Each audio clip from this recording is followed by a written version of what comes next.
Hi everyone, I am Lubalethu Dube. This is another episode of the In Focus podcast. And what we're going to be doing for this next series of podcasts is actually talking to the people who we actually got to hear from during our dialogues. And one of the people who was there, giving us a really amazing talk needs no introduction. Dr. Michael, I'll allow you to actually introduce yourself if you'd like, but I feel like everyone already knows you. Oh, you're doing great. I mean, No, Luba, that's great. Good to be here. Lovely to be part of Foresight 2024. Happy birthday to Insight, 10 years. That's amazing. To be in that kind of business for that long and do this well and have such impact on this country, I think is amazing. It's wonderful to hear people in the medical industry kind of go, yeah, if Insight says that, we'll go with that. So well done. You guys have got a wonderful reputation. Thank you. Thank you. That feels good to hear. So you gave a talk, basically talking about how to avoid a slow death and how being healthy actually is easier than we make it out to be. Do you want to just give us a bit of an insight of like how you came up with that topic and Sure. So we came up with the topic and Barry said, give me an unusual title. So the title was Tithonus's Mistake, which that double S is always right. But the story really goes in Greek folklore. Tithonus asked the gods for eternal life. They gave it to him. He thought, wonderful, my life's made, until he just got older, older and older, more and more decrepit. His body racked with age. And then he realized I should have asked for eternal youth, not eternal life. And really what that story illustrates is the importance of health span over the lifespan. So both are important, but health span is a period of our life where we are free of disease and disability. And statistically today, the average lifespan of a human being is around 73. The average health span, and this is Americans, but that's over the world, is 63. In other words, 63 good years, and then the wheels come off for the next 10 years. Now, that's a horrible way to die, and that's a slow death, right? And you want to avoid a slow death. I've got parents in their 80s. I give them a really hard time about their health. And when they complain and moan, I'm like, why is it hard on us? I keep saying, because I want you to die a fast death, not a slow death. So healthy, in other words, you want to narrow the gap between health span and lifespan. You want to have as long a health span as possible so that when your time comes, and it's a fast death. So in the 1900s, people died from fast deaths, accidents, injuries, or infectious diseases. Now we've dealt with infectious diseases large, and our plight is the slow death. It's heart disease, it's diabetes, it's cancers, it's neurodegenerative disease.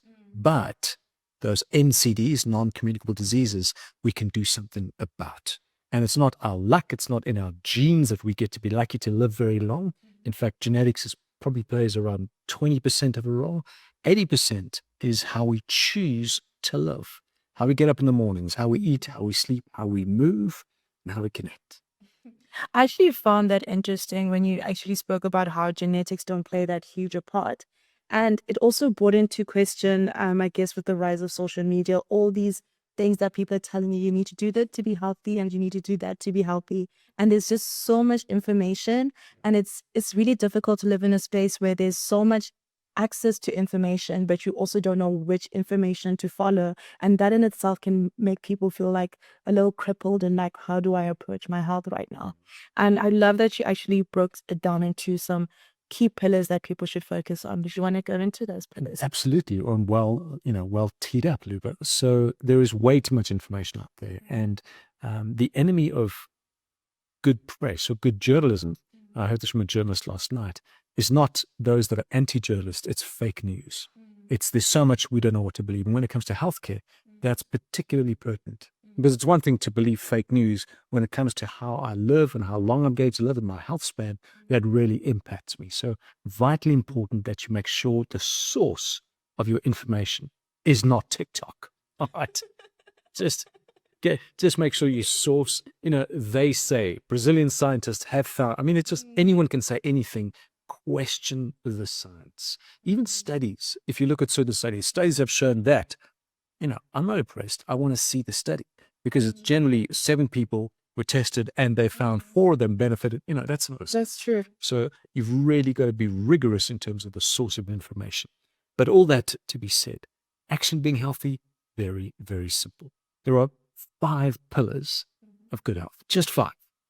How we eat, how we sleep, how we move, how we connect, and having a reason to do all four of those. Having a why. Having more. If you can tick those boxes, then the rest really is details. And in a high-level perspective, we can go into detail if you want, Luba, but when it comes to eating, real food, avoid processed junk food. Simple as. When it comes to sleeping, regular sleep, 7 hours minimum.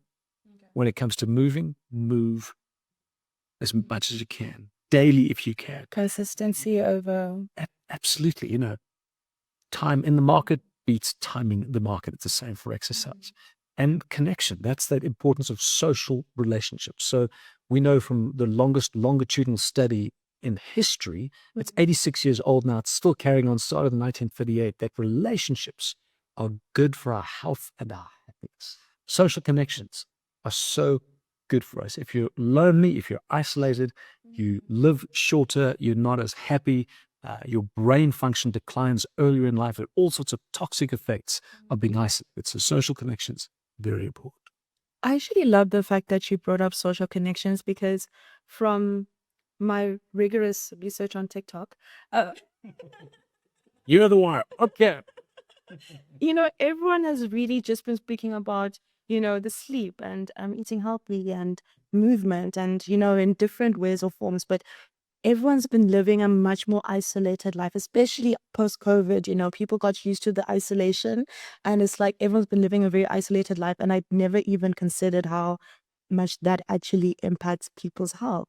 And it actually does make me worried about my generation, because we are, I feel like, much more isolated compared to previous generations. So I'm so glad you actually shared that. So something as simple as this, I'm touching the shoulder. Okay. What's happening now is there's a bit of oxytocin being released. I mean, they call it the cuddle hormone. I wouldn't call it that, but it's a hormone that is generated through physical touch.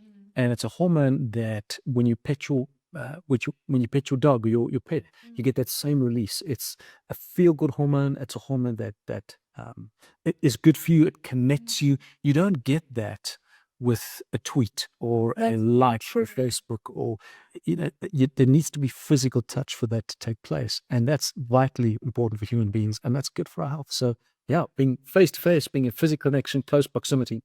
And the study actually an interesting little addition that showed that even that little moment, that connection with the barista. So lifelong relationships, marriage relationships, deep friendship, vitally important. But even that momentary connection, looking in a barista's eyes, thanking him for his coffee, appreciating the coffee, that little engagement, also really good for your health. So that kind of connection, good. I feel like we should spread that word a lot more, because I feel like the world will be such a happier place. Oh, it'd be absolutely more oxytocin.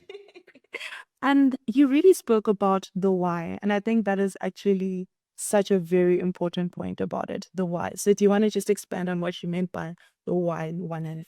Well, you said it earlier. There's this copious amounts of information online on how we should eat and sleep and exercise and all that sort of stuff. And a lot of it is good. Not all of it is accurate, but it doesn't take a rocket scientist to figure out that eating sugar is bad for me and eating avocados is good for eating. So we know the basics. But my experience is that we don't do the basics. We don't apply what we know. We know we should get 7 hours. We know we should sleep in a cool, dark, quiet room, but we don't. We know we shouldn't binge watch Netflix series, but we do anyway. And I think the reason is we don't have a compelling why to be healthy. We don't have a compelling why to exercise, because without that, it's academic. Without that, I know what I should do, but I don't do that because nothing drives me. There's no internal motivation. And so when I speak to audiences, I just try and get them to ask that single solitary question: what's my why? What's my compelling reason to be healthy? I shared my own story is when it comes to exercise, that's something we've got to proactively do.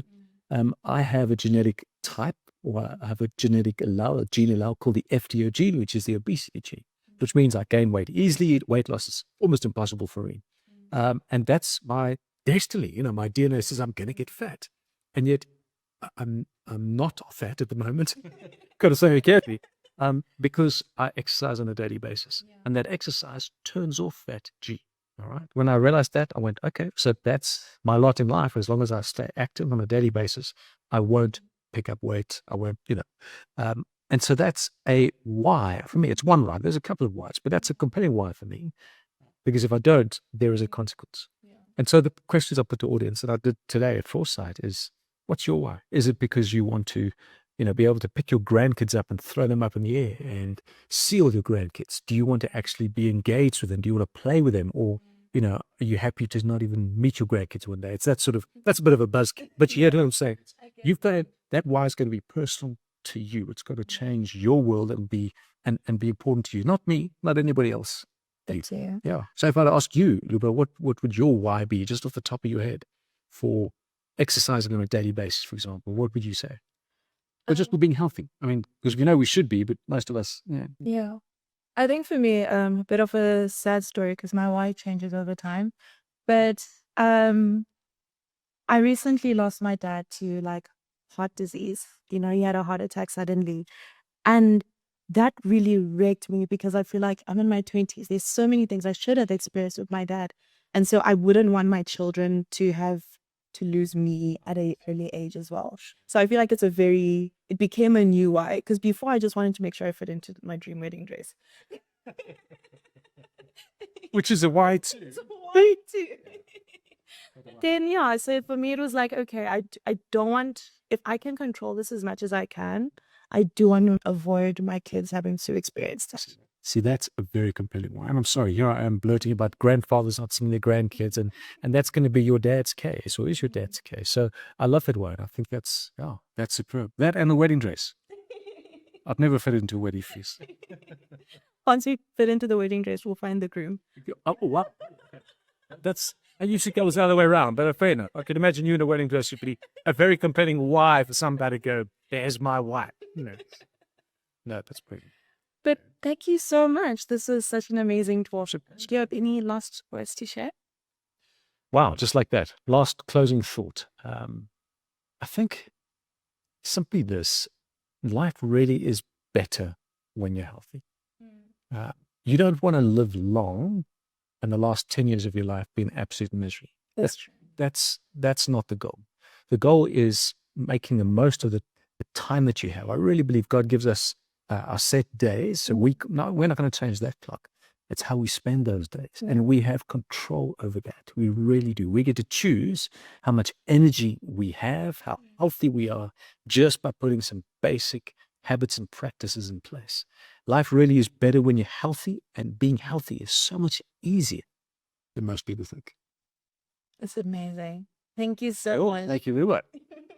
You're watching Foresight 2024's Behind the Scenes podcast with Her Majesty Luba. Oh, wow. Thank you. Like, you actually made this not as scary as I thought it would be.